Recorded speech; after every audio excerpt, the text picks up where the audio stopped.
Boa noite, amigos telespectadores do programa Fronteiras da Ciência. Hoje eu estou tendo a honra, mais uma vez, a segunda vez em 2022, porque eu gosto muito do tema, gosto muito da pessoa. Ele que está assumindo o protagonismo da ufologia no Brasil, não tenho dúvida nisso, pelo seu trabalho de seriedade, responsabilidade, credibilidade, ciência, que é o acima de tudo, não é crer por crer e sair falando coisas, mas é um estudo profundo, quando quando não é, não é. Ele, Edson Boaventura, oriundo do Guarujá, mas hoje está já há muito tempo, já mora no Planalto, mora lá em cima. Santo André, né? Não, São Paulo. São Paulo, está morando em São Paulo. Você morou em Santo André?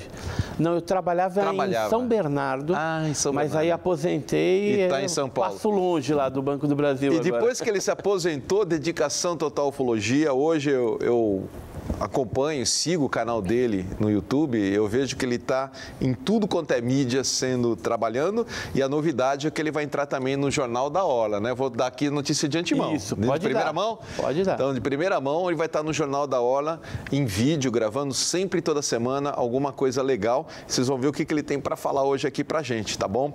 Então, vamos lá. Antes de mais nada, deixa eu dar um recadinho, que em breve, no Litoral Plaza Shopping, tome nota, receberá a rede de Seeker Houses mais famosa do Brasil, que é o Outback. Presente em 23 países, o Outback chega no Litoral Plaza, na Praia Grande, e trará um pouco da saborosa gastronomia australiana para pertinho de todos nós. Mais uma novidade do Litoral Plaza, o shopping que não para de crescer. E também o recado do terapeuta ortomolecular Alberto Santini Filho, que convida você, amigo telespectador, a conhecer a mais moderna técnica de terapia ortomolecular com reposições de oligoelementos via derme, visando trazer enormes benefícios na saúde emocional e física para que possamos enfrentar o dia a dia e vencer os obstáculos de nossa vida. Venha conhecer esse incrível tratamento. Na Europa e Estados Unidos é muito procurada a ortomolecular, né, pelos resultados obtidos. No Brasil ainda está começando, por incrível que pareça, mas é extraordinário, tá bom? Ó, você pode saber muito mais acessando o site santineortomolecular.com.br. Tem a clínica em São Paulo, tem a clínica em Santos. Para quem for da Baixada Santista, é só agendar no 3232-1909. Repito, 3232-1909. E o endereço da clínica é Rua Júlio Conceição, 209, Santos.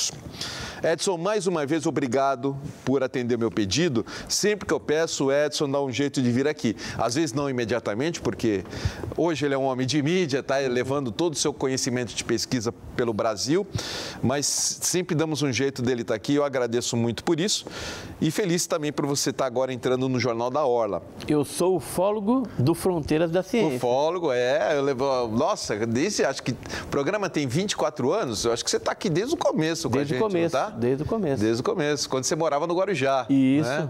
Da GUG, Grupo Ufológico do Guarujá. Legal. Bom, por que eu chamei aqui o Edson?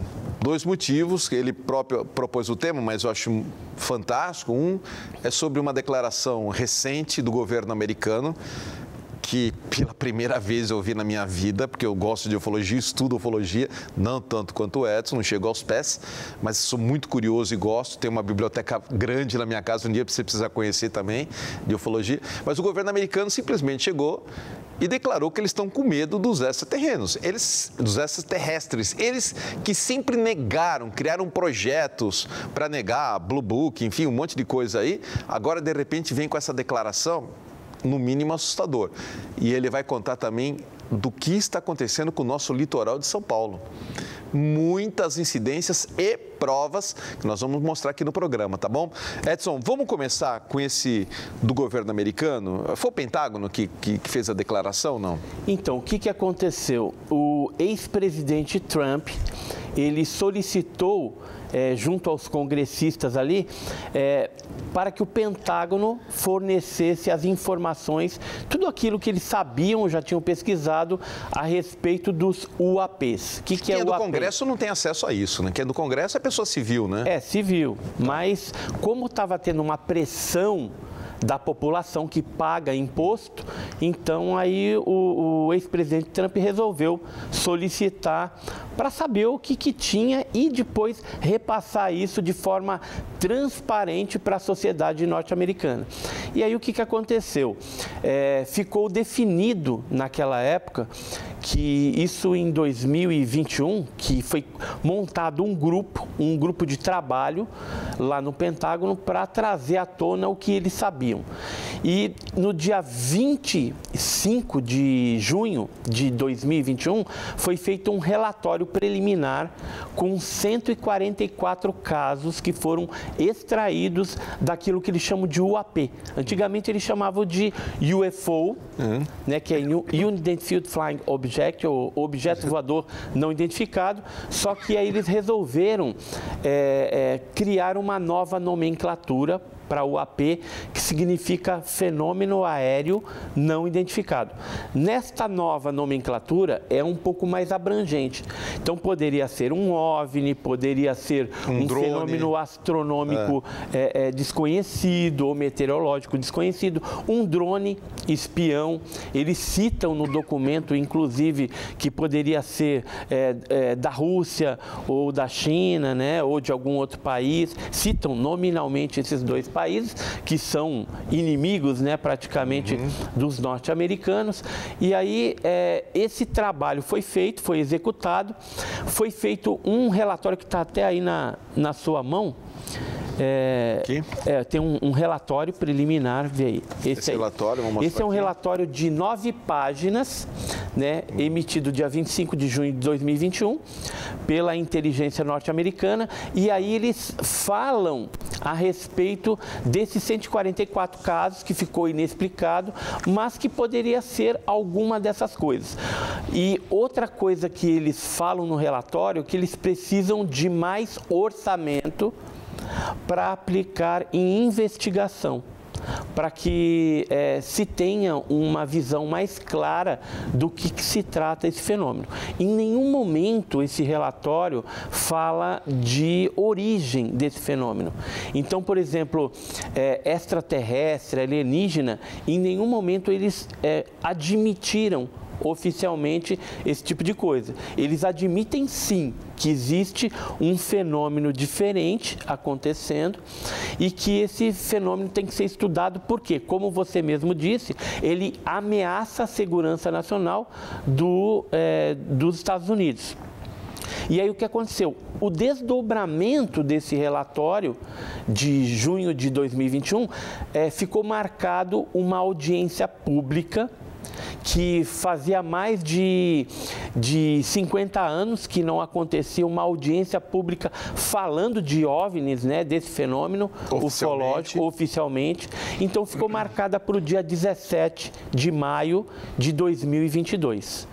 E aí foi um boom, né? Porque ninguém esperava aquela enxurrada de informações que os congressistas estariam colocando na mesa e principalmente funcionários da inteligência norte-americana, né? Da parte naval, da Força Aérea. E, curiosamente, durante toda essa explanação, que durou horas, foi mostrado ineditamente um filme feito por um piloto norte-americano. Ele fez com o próprio celular dele e ele viu um objeto meio esferoide, uma esfera, e o objeto vinha muito rápido. Aí ele pegou o celular dele e passou a gravar. Então ele foi apresentado esse vídeo, é muito rápido. Eu acho que você tem até o vídeo aí, se quiser mostrá-lo. Mas tem um objeto ali que num determinado momento, se der a congelada na ali imagem... teria que congelar, porque eu vi o vídeo, ele passa muito depressa. Isso, eu fiz uma imagem, tem uma imagem aí contigo que mostra o frame congelado desse objeto. O objeto é esse azul aí, ó. Esse aqui? Isto. Então seria um objeto esferoide que ele passa. Agora, o que tem de interessante deste vídeo? O vídeo, ele é um vídeo militar, feito por um piloto, né? E deixa eu ver aqui o nome dele. vice-diretor da inteligência naval, Scott Bray, ele que falou a respeito desse vídeo. E uma coisa interessante que ele falou também, que os pilotos tinham uma certa vergonha de reportar esse tipo de coisa, porque geralmente esses objetos que também são intitulados como tic-tacs, né, porque parece aquele tic-tac, né, que a gente come, eles geralmente eram muito rápidos, faziam movimentos que desafiavam aí qualquer piloto. Qualquer conhecimento que a gente tem tecnológico, né? Tecnológico mais avançado que os norte-americanos tinham. Edson, você mandou para mim um vídeo que esse eu vou mostrar por inteiro. Eu chamo de parte 1, vou pedir para colocar agora. Essas imagens mostram um objeto não identificado observado por um piloto da Marinha ano passado. Os fenômenos aéreos não identificados são uma ameaça potencial à segurança nacional dos Estados Unidos. É o que afirmam alguns deputados americanos. Na terça-feira ocorreu uma audiência no Congresso sobre o tema. Foi a primeira sobre OVNIs em meio século. O vice-diretor de inteligência naval dos Estados Unidos, Scott Bray, disse no Congresso que um número crescente de objetos não identificados no céu foi reportado nos últimos 20 anos. Simplesmente diria que há uma série de eventos que não temos uma explicação. Existem características de voo que não podemos explicar com os dados que temos. Bray atribuiu esse aumento de casos a esforços consideráveis do exército americano para desestigmatizar o ato de reportar esses encontros. Bray também ressaltou que o Pentágono não detectou nada que possa sugerir uma origem não terrestre desses fenômenos, mas também não descartou essa possibilidade. Alguns poderiam ser explicados pela presença de drones ou aves que criam confusão nos sistemas de radar. Outros podem ser resultado de testes de equipamentos ou tecnologias militares realizados por outras potências, como China ou Rússia. Então, nesse vídeo, o cara explica que pode ser um monte de coisa, né? Mas eu vi na televisão, quando, acho que foi no dia 17 e 18 de maio, agora, 2022, eles falando na reportagem que eles estavam demonstrando medo dos extraterrestres. Saiu isso na mídia? Saiu, mas na verdade não é medo, é uma apreensão, porque eles não sabem do que se trata. E se de repente esses objetos forem alguma tecnologia militar de alguma potência aí inimiga, por exemplo, Rússia, China, então eles estariam o quê? Adentrando áreas militares, né, e espionando. E isso para os Estados Unidos seria uma vulnerabilidade muito grande. Então, por isso que eles querem saber mais. E aí já ficou definido que seria criado esse comitê para a investigação, onde estariam representantes de inteligência, militares e cientistas de algumas universidades que eu tenho certeza que já estavam focadas no assunto OVNI. E aí ficou uma discussão. Beleza, monta lá o comitê, começa a investigar, isso vai ser divulgado ou não publicamente. Os congressistas entendem que tem que ter transparência e que tem que ser divulgado porque o pessoal paga imposto e quer saber. Tem direito, né? Tem direito. Só que, durante a audiência também, alguns militares ali, alguns funcionários da inteligência já se pronunciaram falando que não é bem assim, que algumas coisas não poderiam ser divulgadas ou parcialmente divulgadas por conta da questão de pânico, né? De sigilo mesmo, de segurança nacional. Então, o que a gente conclui disso? Que vai continuar do mesmo jeito o acobertamento militar. Pode ser que uma outra coisa a gente tenha aí uma liberação meio que controlada. Podemos esperar algo parcial, melhor para o futuro. Mas assim, o que claro, a gente tem que fazer de leitura dessa audiência norte-americana é o que está por trás de tudo isso. Entendi. E aí eu queria ressaltar alguns pontos aqui curiosos. Desde algum tempo atrás, quando começou essa petição do Trump, houve aí uma divulgação maciça sobre esse assunto, né, na mídia norte-americana e mundial. Até no Brasil, a gente teve vários programas aí focando esse tipo de assunto. Isso faz parte de uma preparação mundial para que a população mundial esteja preparada a hora que vier, assim, uma revelação, né, oficial, um reconhecimento ufológico, né, um reconhecimento que esse fenômeno de repente seja alienígena. Eu queria tanto estar vivo quando isso acontecesse. Poxa, mas eu acho que vai acontecer logo. Você acha? Por quê? Porque a chefe da NASA, ela deu um depoimento não faz muito tempo, falando o seguinte: vai ser revelado ao mundo até 2025 que extraterrestre é real, ou seja, vai reconhecer que existe vida extraterrestre. Agora, com que base essa mulher, né, essa cientista da NASA, fala um negócio desse? Está botando uma data, né? Ela botou uma data, então ela deve ter sido contextualizada dentro das reuniões que eles têm lá na NASA e alguma coisa deve estar para acontecer. Eu tenho plena convicção que se a Rússia e a China tentar se antecipar para divulgar ou reconhecer o fenômeno ufológico, né, como esse fenômeno OVNI como sendo algo extraterrestre, que os Estados Unidos não vão deixar que os russos ou chineses cheguem na frente. Como a viagem para a Lua. Isso, como aconteceu na Guerra Fria, da viagem para a Lua. Edson, eu vou querer para o próximo bloco, antes da gente falar dos casos do litoral que estão acontecendo em abundância, agora em maio, vocês vão ver quantos casos. Dois fatos. Primeiro, sobre a Área 51, não sei se agora é a Área 53, né? O quanto tem de verdade em tudo isso e também um pouquinho sobre o relacionamento do governo americano com o brasileiro em relação aos casos ufológicos que ocorrem no Brasil, né? Porque eu sei que você tem um conhecimento sobre isso, né? Próximo bloco, tá bom? Deixa eu só dar um recadinho da ASH Saúde BRH. Preste atenção. Será que seu plano de saúde está de acordo com as suas necessidades? E segundo, será que você está pagando um preço justo? É a preocupação de todos nós, não é mesmo? Quer tirar essa dúvida? A ASH Saúde BRH tem profissionais com mais de 25 anos de experiência no mercado de planos e seguros saúde.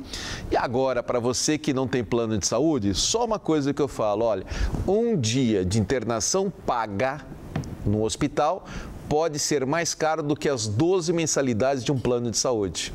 É para pensar, não é? Não dá para ficar sem plano de saúde. E a equipe da ASH Saúde BRH vai encontrar alternativas que cabem dentro do seu bolso, do seu orçamento, ok? Pega o teu celular agora, nesse momento, ligue a câmera, estou esperando, liga a câmera no QR Code que está aparecendo para você. Vá lá, fotografa o QR Code lá e avise que é telespectador do Fronteiras da Ciência e vai ganhar 20% de desconto no primeiro pagamento, tá bom? Vamos dar o WhatsApp da ASH Saúde BRH, 991184122, TDD 13, né? Então, 991184122 e fica na Avenida Ana Costa, 464. A gente volta já com o Edson Boaventura, bem rapidinho. Estamos de volta em nosso segundo bloco hoje, conversando com o ufólogo Edson Boaventura Júnior e o tema sobre a declaração do governo americano recentemente e também sobre os casos ufológicos do litoral paulista. Esse bloco é oferecimento da Unilaser Hospital Dia, que conta com mais de 20 anos de história e é o único Hospital Dia da Baixada Santista com o selo ONA, de qualidade em saúde nível 3, o mais alto patamar da qualidade nacional. Um corpo clínico altamente qualificado e uma estrutura com equipamento de ponta, realiza todos os tipos de cirurgia oftalmológica. Então, você não precisa ficar correndo, fazer exame lá, em outro lugar. Não, é tudo ali, pronto, prático e com qualidade, tá bom? Olha, conheça a estrutura. Fica na Avenida Ana Costa, 222, quarto andar. Ó, fácil, hein? Ana Costa, 222, quarto andar. E não para por aí. Eles têm também o pronto oftalmo, que é o pronto-socorro dos olhos. Aconteceu alguma emergência com alguém da família, qualquer um, vizinho, amigo, corre lá, não precisa agendar, não precisa ligar, é só ir lá direto, inclusive sábado e domingo. É muito bom você da Baixada Santista anotar esse endereço. É a Avenida Francisco Glicério, 197, quase chegando na Ana Costa. Vou repetir, ó. O pronto oftalmo é a Avenida Francisco Glicério, 197. Pode saber muito mais pelo site unilaseroftalmo.com. Um telefone de contato é o 32356823. A saúde ocular com seriedade que você merece. Edson, vamos falar primeiramente da Área 51. Eu tive uma experiência, eu tive em Las Vegas um pouquinho antes da pandemia. E lá eu contratei um homem, um motorista, né, que levou a gente para o Grand Canyon. Você está lá, você vai para o Grand Canyon, não tem como, né? E lá, conversando com ele, ele falou, eu levo as pessoas de lá para cá, ali naquela região, né, do estado de Nevada, né, do Arizona, tudo por ali perto. Eu falei, e a Área 51? Ele olhou assim para mim assustado e falou assim, olha, a Área 51... eu levo quando muitas pessoas me contratam para levar para aquela região, mas eu falo, eu vou deixar vocês na cidadezinha tal, quando eu me lembro o nome da cidadezinha, eu vou até lá. Por dinheiro no mundo, nenhum dinheiro no mundo, eu vou te levar para frente na estrada que leva para a Área 51. Eu paro ali, né, naquela cidadezinha e volto. Ali vocês se viram. Eu falei, mas por quê? Tem medo mesmo? Ele falou, olha... depois da terceira placa de aviso na estrada, ele falou, depois da terceira placa de aviso na estrada, que não pode ultrapassar, a terceira placa, eles atiram para matar. Eu falei, eles quem? Provavelmente o governo americano. Sim. Eles atiram para matar. Já conheço muita gente que morreu lá porque tentou entrar na Área 51 e não tem como. Tamanha segurança. Bom, isso ele me contou, o cara lá, né, que mora lá perto de Las Vegas. Tamanha segurança, não é porque esconde alguma coisa? Você acha que esconde lá? Com certeza esconde e, por exemplo, até o nosso próprio ET Tupiniquim, o ET de Varginha, ele foi para lá, foi levado para a Área 51. Hoje já existe, né, a Área 52, a 53. O interessante é que não é só assunto ufológico que é depositado e estudado lá, né? Tem, por exemplo, o Bob Lazar, que é uma figura bem conhecida da ufologia, onde ele diz que trabalhou no subterrâneo da Área 51, com naves aí que foram capturadas, resgatadas, mas não é só OVNI. A gente sabe também que tecnologias secretas norte-americanas são desenvolvidas na Área 51. E o sigilo ele é muito restrito nessa área, tanto é que de Las Vegas tem uma empresa aérea que faz a rota, todo dia pega os funcionários lá no aeroporto de Las Vegas e deixa na Área 51 e à noite, à tarde, também. Eles buscam esse pessoal e o pessoal tem que manter o sigilo. Todos os presidentes norte-americanos, eles são contextualizados do que tem lá, mas não é num nível tão profundo. No primeiro bloco, você falou lá do Obama, né, do Barack Obama. Ele, na presidência, quando ele estava na presidência e era questionado a respeito de OVNIs, geralmente ele assumia uma postura de chacota em relação ao assunto. Por quê? Porque ele não tinha autorização para falar sobre o tema. O que aconteceu depois que o Trump pediu essa liberação, aconteceu a audiência e tudo mais? O Barack Obama veio num programa televisivo e simplesmente falou, olha, realmente tem alguma coisa, o governo norte-americano tem filmagens, tem isso, tem aquilo, ou seja, ele mudou a postura e o discurso completamente. Tem coisa que o presidente americano não saiba. Porque está tendo abertura. Porque está tendo abertura. Tem coisas que o presidente norte-americano não sabe. Assim como acontece nos Estados Unidos, no Brasil, por exemplo, quando o presidente da República toma posse, ele é contextualizado pela área de inteligência, né, e das três armas, né, aeronáutica, marinho e exército, sobre o assunto OVNI, mas também é dentro de um patamar raso. algumas coisas mais profundas fica só restrita a essas áreas de inteligência. Entendi. Então a ABIN, né, Agência Brasileira de Informação, inteligência do Exército, Marinha, Aeronáutica. Então o nosso ET de Varginha provavelmente está lá e aquela nave em queda de Roswell? Também estaria lá. E a nave também que caiu em Varginha também foi para a Área 51. Foi tudo então, pra lá. então nós estamos entrando na minha segunda pergunta, que era essa relação entre o governo americano e o brasileiro, com tudo que acontece com a ufologia nacional. Então, os americanos, desde longa data, têm um acordo com o governo brasileiro no que diz respeito à pesquisa de OVNI. Eu não consegui apurar ainda qual é a contrapartida que o governo brasileiro recebe do governo americano. Eu suponho, aí as suposições, que poderia ser algo, assim, a gente dá tripulantes de OVNIs ou objetos que caíram aqui, OVNIs, né, para os Estados Unidos e em troca eles dariam algum tipo de tecnologia.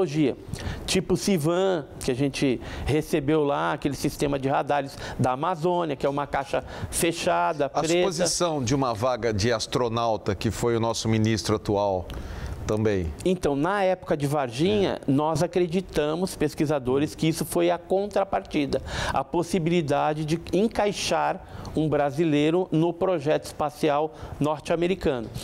Embora o Marco César Pontes tenha sido treinado em Houston, ele não chegou a voar. Depois ele foi, acho que com o pessoal da Rússia, foi com outro país. Mas havia naquela época, em 96, essa suspeita. Agora, o que eu tenho nos nossos arquivos? Diversos documentos norte-americanos que comprovam esse envolvimento. Então, por exemplo, casos que ocorreram na base aérea de Canoas em 67, tem documentos do DIA norte-americano que falam da presença deles e pesquisando, tem documentos da embaixada. A noite oficial dos também tem um telex que partiu de Brasília, da embaixada, para o Departamento de Defesa norte-americano, comunicando o fato da noite oficial. O telespectador não sabe sobre isso. Você pode falar rapidamente o que é a noite oficial dos OVNIs? Ela foi uma invasão de objetos voadores não identificados no espaço aéreo brasileiro, e essa invasão São Paulo, ocorreu... Rio de Janeiro? São Paulo, Rio de Janeiro, São José dos Campos, inicialmente. Foi no dia 19 de maio de 1986, e aí foi detectado em radar e foram mandados caças de interceptação Mirage F-5 para interceptar os OVNIs. Foram mais de 20 discos, não é isso? Foram mais de 20 objetos que saturaram os sistemas de radares, 3 tipos de sistemas de radares. E após essa invasão, ela durou 10 dias, aqui em território nacional. Teve também 2 objetos que chegaram a ultrapassar a fronteira para o Uruguai. Tanto é que a FACH, né, que é a Força Aérea lá do Uruguai, o Cridovni, entrou em contato com a Força Aérea Brasileira para pedir informações, trocar figurinha a respeito desse fato. E a noite oficial dos OVNIs teve um acompanhamento militar norte-americano também. O caso Varginha também não foi exceção, e teve casos de quedas de OVNIs que ocorreram em 66 e 1967, que atualmente foram liberados esses documentos da Embaixada norte-americana no Rio de Janeiro, Paraná, São Paulo. Onde foi essa queda? Entre São Paulo e Curitiba. A base aérea de Curitiba resgatou a nave foi levada para São José dos Campos, que é a nossa área 51 CTA, tecnológica, né? CTA, e de lá foi para a NASA. Tudo isso está descrito nesses documentos norte-americanos em inglês, que nós temos posse disso atualmente. Caiu onde? Na e Jureia? Foi liberado pelo FOIA. Caiu na Jureia, mais ou menos, ali, né? Não, caiu entre Curitiba e São Paulo. Então, mas não foi na área da Jureia, não. Foi um pouquinho mais para lá. Tá. E aí, mais esses documentos, eles contam isso. Se você questionar o governo brasileiro a respeito desse fato, eles dizem que não tem nada. Né? Mas nos documentos norte-americanos, pouco a pouco a gente vai vendo essa pesquisa em conjunta entre os brasileiros e os norte-americanos. Uma curiosidade minha, de todos os casos, você tem um amplo conhecimento de tudo que acontece no Brasil, Edson. quais são, talvez assim, os 3 que você considera mais importante? Talvez Varginha, imagino eu, porque esse caso ficou famoso demais. Operação Prato, não sei se você coloca entre os 3 principais. Sim. E talvez aquele de Ilhabela. Explosão do OVNI de Ubatuba. Isso. Exatamente. São os 3 ou não? É porque assim, o de Ubatuba, ele tem uma materialidade do fenômeno e já atestado. Inclusive, o Gary Nolan, que é o microbiologista da Universidade de Stanford, ele analisou os isótopos daquele fragmento do OVNI que explodiu em Ubatuba e descobriu que há uma diferença nos isótopos de 30% para o magnésio terrestre. Ou seja, aquilo é magnésio, mas não é um magnésio procedente da Terra. Como existe todo o contexto da história do OVNI explodindo na Praia das Toninhas, naquela época, em 57, tudo indica que aquilo ali se trate de fragmentos de um OVNI autêntico. E o outro caso seria Varginha, realmente. Aí a gente tem a Operação Prato, tem a Noite Oficial dos OVNIs, tem o caso de Cláudio também, que é um caso incrível, foi perseguição de seres que ocorreu pela Polícia Militar lá na cidade de Cláudio, em Minas Gerais. Minas Gerais tem muitos casos. Um dia eu preciso trazer você. Aconteceu comigo em Gonçalves, que eu te mostrei, uma coisinha boba, mas uma foto que eu tirei agora no último final de semana, a gente não sabe o que é. Ele me mostrou agora essa foto, a gente está dando uma olhada, depois a gente vai estar analisando melhor, mas o que eu posso falar para vocês é que Gonçalves é uma área, né, ali em Minas Gerais, propensa, tem muitos casos, né, a gente esteve lá algum tempo atrás, inclusive eu estou aqui com o meu pastor José Maurício, a pastora Elisa, minha esposa Margarete, nós 4 estivemos em Gonçalves e naquela época a gente foi comer num bistrô do Serguei lá, bem conhecido, e o Serguei comentou lá que tem grupos ufológicos naquela região que veem esses fenômenos. Essa foto que eu tirei agora, um amigo que tirou da minha família, da minha esposa, da minha filha, já postou nesse grupo de Gonçalves para eles estudarem essa foto, né? Não quis trazer aqui, mas está lá a foto que eu mostrei para você, né, Edson? Eu vou chamar a agenda do programa e quando a gente voltar vamos falar dos casos do litoral, que agora você me trouxe uma quantidade enorme de incidências aqui na nossa região e a gente sabe que Peruíbe é uma região também bastante rica, né, de casos, né? Exatamente, tem o negócio do Portal da Serpente, o Guaraú. Eu ia te perguntar, antes de eu chamar a agenda do programa, só uma coisinha. Nós tivemos um juiz de direito aqui de Santos que teve uma abdução. Na abdução, quer dizer, ele foi raptado e apareceu, se não me engano, no litoral norte. Esse foi um caso que só os amigos sabiam, porque ele não quis ir a público, até pela condição dele de juiz, né? Imagina as chacotas que iriam fazer, ele bebeu, aquela história toda, né? Mas esse é um caso real também, né? Na época ele era advogado, isso foi em 1956, aconteceu em São Sebastião. Ele estava lá resolvendo um problema de advocacia, foi andar na praia, ele chamava João Freitas Guimarães. Pode falar o nome dele? Ups. João Freitas Guimarães. Inclusive eu estive no apartamento dele, no Gonzaga, quando ele era vivo, e ele chegou a ter um segundo contato, depois em 1985. Ele estava avisado já, então. Os seres chegaram a entrar dentro do apartamento dele. Né, isso depois. E o primeiro caso, que foi em 56, ele foi levado dentro da nave para um passeio, depois foi deixado ali e os seres prometeram voltar no ano seguinte, que foi em 57. E aí o que aconteceu? Como o caso dele foi comentado na Força Aérea, na época o coronel Coqueiro disse que estaria esperando naquele dia, em 57, no ano seguinte, com aviões ali para atirar no disco voador. E aí ele acabou não indo, não com medo, nada disso, porque tinha falecido um parente dele, né, do João Freitas Guimarães. E ele já desencarnou também, né? Ele já morreu também, né? Mas o OVNI apareceu, cara. Apareceu? Em 1957, um ano depois, quando os seres marcaram, o objeto apareceu, deu uma volta na parte norte da Ilhabela, deu um monte de gente viu, saiu no jornal, saiu naquela extinta TV Tupi, também algumas matérias com depoimentos de pessoas. Então, assim, o caso foi real. Houve uma abdução, prometeram voltar e voltaram. E ele já morreu, né? Ele já faleceu. Inclusive, os livros dele, eu pretendo colocar no museu que eu quero fazer, aqui em Santos ou em qualquer lugar. Os livros dele foram doados pela família e tem, inclusive, um dos livros que tem o desenho do João Freitas Guimarães, do objeto que ele viu. Então pode falar o nome dele, não tem problema. Eu lembrei uma coisa que tudo que você pergunta pro Edson, meu Deus, ele tem uma história enorme para contar de conhecimento, é bacana isso, adoro isso. Eu queria ter 2, 3 horas de programa aqui com o Edson. Mas, Edson, no último programa, só para lembrar, no último programa, esse caso das toninhas que ele falou, ele trouxe aqui, ele conseguiu... Os fragmentos desse disco voador que explodiu lá, né? Hoje tem testemunha viva ainda desse fato, que era uma praia de pescadores na época. Ele trouxe o fragmento que tem 99% de magnésio. Nada no planeta Terra tem essa pureza em magnésio. Dá para fazer em laboratório hoje, mas naquela época, em 57... Não tinha como, né? Não tinha metalurgia. Então, ali. era algo que não é daqui mesmo, isso está provado, diferente, né? E os isótopos daquilo é diferente. Diferente, legal. Deixa eu fazer a agenda, senão a gente não termina. E eu vou falar do Empório Saúde Homeofórmula. Entra aí, vamos lá. Produtos sem glúten e sem leite ou lactose, existem muitos por aí no mercado, mas precisam ser funcionais. Ou seja, precisam ser elaborados com ingredientes saudáveis e que beneficiem a sua saúde. No Empório Saúde Homeofórmula você encontra produtos com ingredientes que farão a diferença em sua saúde, livres de conservante, aditivos químicos e corantes.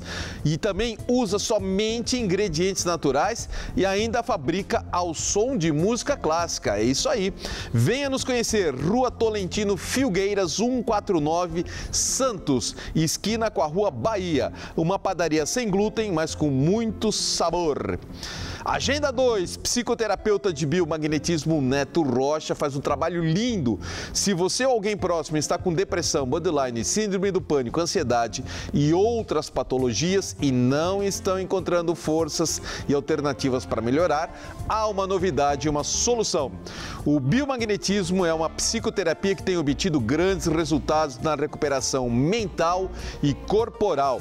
Entre em contato com o psicoterapeuta Neto Rocha, além de você ter uma melhora na saúde, ainda vai virar amigo porque ele é um cara super legal. E conheça essa novidade de terapia complementar que você vai se surpreender. Para agendar é pelo WhatsApp, anote aí, tá na sua telinha, 13 997536716. Não anotou? Vou falar de novo, 753-6716, endereço Avenida Siqueira Campos, que é o canal 4, 618.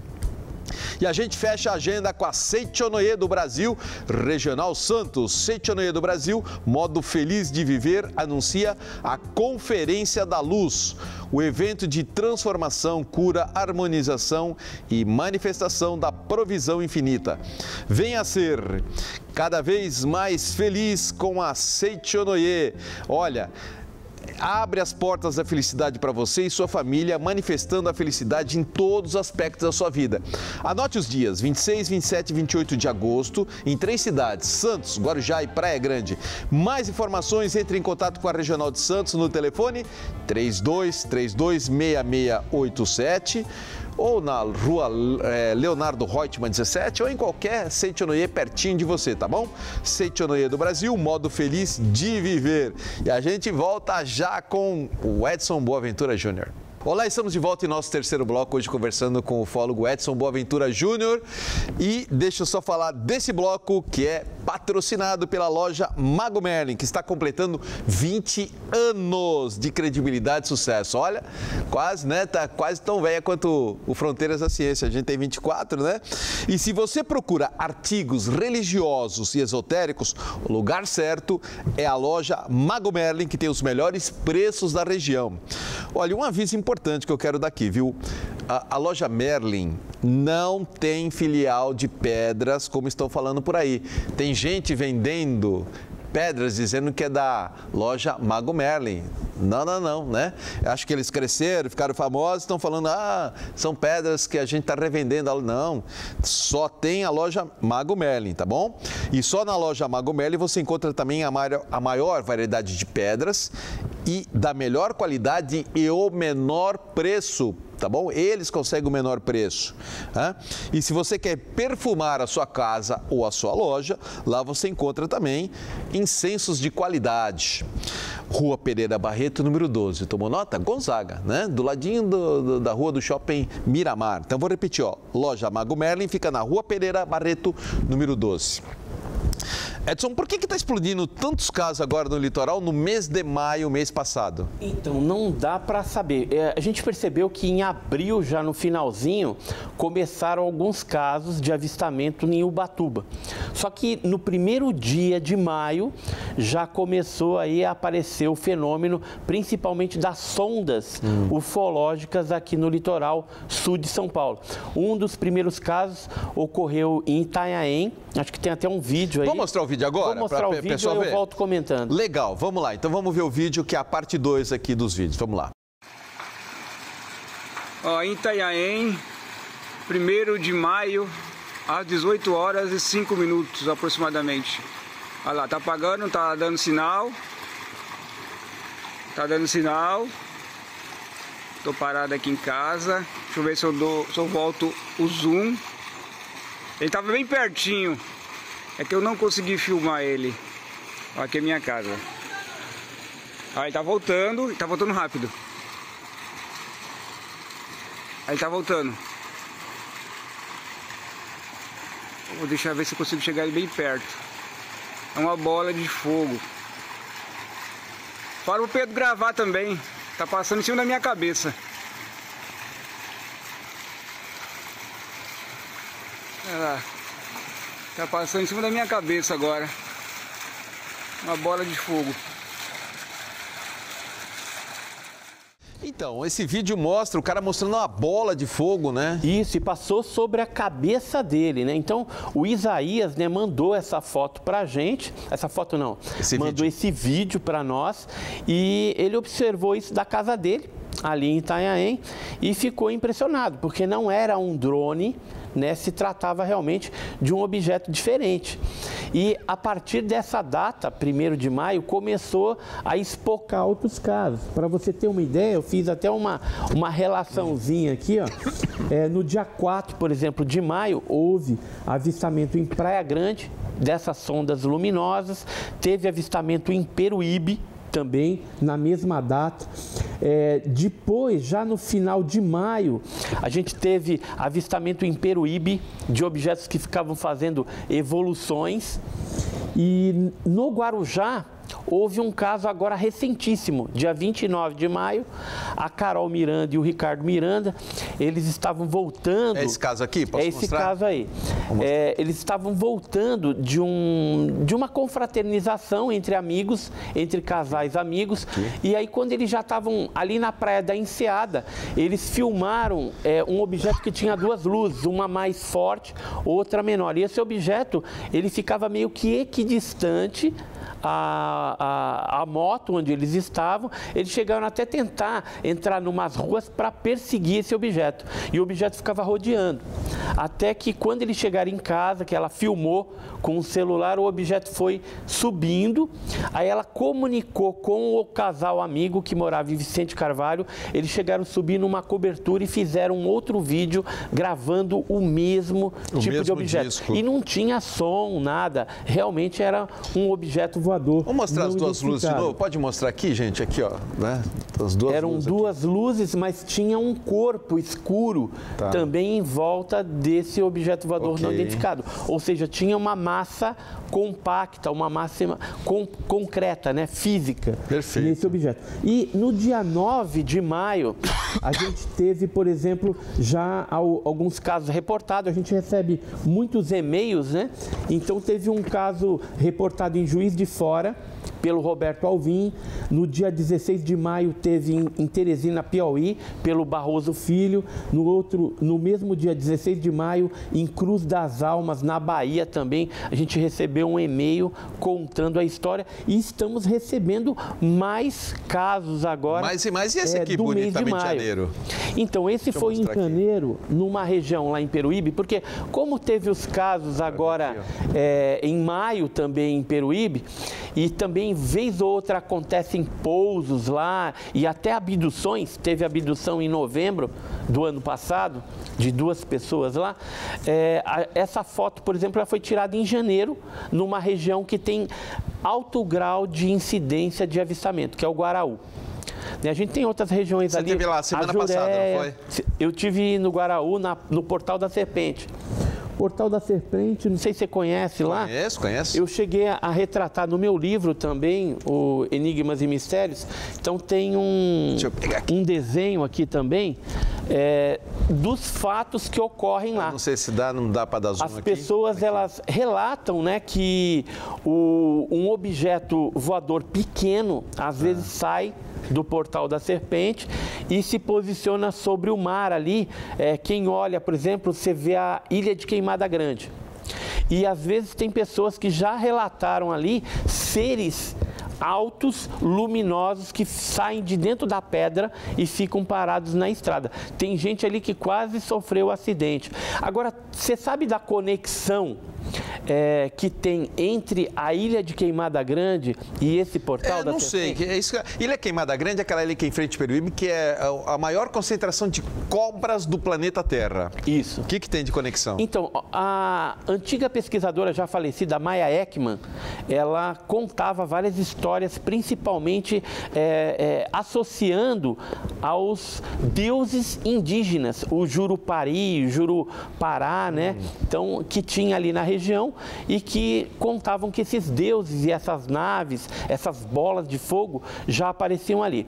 Como a Ilha de Queimada Grande possui uma espécie única de serpente, Jararaca-Ioa. a Jararaca-Ioa, ou o nome científico dela é Botrops insularis.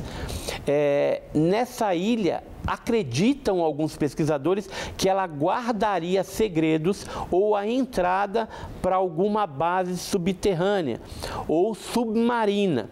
Porque existem muitos casos relatados pelos pescadores ali de objeto entrando e saindo de dentro do mar, o que sugere ter uma base submarina na região. Para quem não sabe, você fala, por que não pesquisam? Para quem não sabe, essa ilha já morreu muito faroleiro antes de 1940.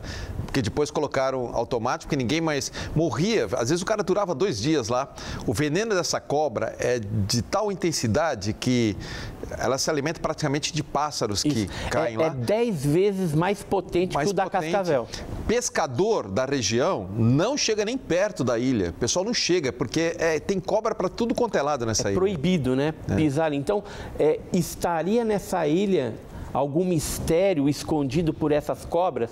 E aí, como você tem o Portal da Serpente ali no Guaraú, olhando, né, para a Ilha de Queimada Grande, será que tem uma conexão? Para quem tiver curiosidade, né, Edson, eu tive lá o mês passado. Eu fui naquele restaurante que eu te falei, em off, né? E eu passei em frente à pedra, eu parei para minha filha, mostrei para minha filha essa pedra. Então, para quem não tiver curiosidade, quando termina Peruíbe, tem um morro do Guaraú para ir na praia do Guaraú. Quando você começa a subir, na subida ainda, né, você tem a pedra do lado direito, indo daqui para lá, do lado direito, né? E nessa pedra, muita gente ali fala que vê, às vezes, essas bolinhas. E indo até a praia do Guaraú, você baixando na praia, procurando o pessoal ali que tem quiosque, que tem pousada, pergunta ali um pouquinho, você vai ver que tem um monte de gente que já viu muitos fenômenos luminosos ali. E aí eu vou te contar uma história rapidinha. Em 1985, em novembro, novembro de 1985, eu era um moleque, né? Era um jovem pesquisador. Eu subi esse morro, a Serra dos Itatins, e quando a gente estava subindo ali, já numa parte íngreme do morro, a gente observou um OVNI de formato triangular amarelo. Só que não deu tempo da gente fotografar, porque como a gente estava escalando a montanha para chegar no topo e depois fazer uma vigília, a gente deixou para fazer essa foto assim que chegasse. Só que quando chegou, o objeto já não estava mais. Edson, a gente não pode deixar de dar o seu contato para o telespectador, né? Em respeito ao telespectador. Se você sabe de alguma coisa, viu qualquer coisa, mande para ele. Ó, vamos dar o e-mail? Boaventura, que é o sobrenome dele, Boaventura, _ GUG, GUG, né? GUG, que é Grupo Ufológico Guarujá, tá na tua telinha, @hotmail.com, tá bom? E no YouTube você vai ver o canal dele, que tem mais de 120 mil inscritos. Ele até ganhou um prêmio do YouTube. Chama-se Enigmas e Mistérios. E não para por aí. Legal você assinar também a revista OVNI Pesquisa, né? Tá aqui a OVNI Pesquisa. Uma revista séria, de credibilidade, não é crer por crer, tá bom? Ele faz parte aqui do conselho da revista, né? Eu sou coeditor da revista. A próxima tá muito legal, a número 13 vai trazer uma matéria sobre... Aqui tá a capa dela. A capa dela, sobre, só a capa. Casos que ocorreram em tribos indígenas brasileiras, Alto Xingu e outras aí. Então tá muito legal, coisas inéditas para você. Edson, eu teria, assim, centenas, milhares de perguntas para continuar te explorando aqui. Cada vez que você vem, meu Deus, o tempo passa voando, porque eu gosto do assunto e você explica muito bem. E também eu gosto quando eu sinto firmeza, quando eu sinto credibilidade no convidado, eu sinto isso com você. Tá bom? Muito obrigado mais uma vez. É só me chamar de novo que eu venho com o maior prazer aí. Eu vou te encher muitas vezes, viu? Eu queria um dia só para você contar da Operação Prato, que eu acho um dos mais extraordinários. Podemos fazer isso. Da Operação Prato. Próxima vez que a gente voltar, vamos falar de Operação Prato e eu vou trazer coisas inéditas dessa operação militar de pesquisa de OVNIs. Esse é um dos mais incríveis, mais incríveis. Obrigado, Edson, mais uma vez, você, a equipe que está aqui com você, tá bom? Agradeço de coração. Olha, o próximo programa, meu convidado é um desembargador, Dr. Everaldo de Mello Colombi. Ele que é famoso por ser mentalizador, né? E o tema é da mentalização à reflexão. Tomou nota? Ele é autor do livro também, Sem Reflexão Não Há Solução. Adoro o doutor Everaldo também. Ele estará aqui no próximo programa. Você, amigo telespectador, espero que você tenha gostado tanto quanto eu, porque eu amo esse assunto. E eu queria estar vivo nesse 2025 que ele falou, tomara a Deus, para ver se eu descubro um pouco mais da vida extraterrestre. Fiquem com Deus. Obrigado pela audiência. Paz, saúde e prosperidade a todos.